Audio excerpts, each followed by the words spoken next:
เช้าขึ้นมาก็ก้มหน้ารับคำสั่งงานหนักประดังเข้ามาโถมใส่คนเรียนต่ำอย่างเราทางเลือกไม่มีมากมาย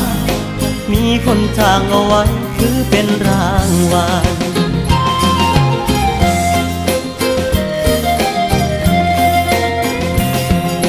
ชีวิตไม่พอเพียงฟังเสียงหัวใจร้องบอกจึงจากบ้านนอกเข้ามาหางานชีวิตครอบครัวรำเค็ญกลายเป็นดังคำบงการให้หนุ่มอีสานต้องพระเนจรความจนคอยเป็นเจ้านาย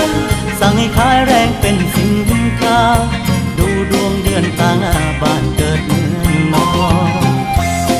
ความเหนื่อยที่ใจเกี่ยวเจอมีลูกเธอช่วยไถ่ทอง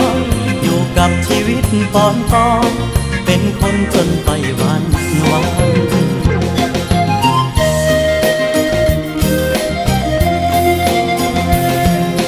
หากยังมีงานให้รับจ้างพอมีเงิน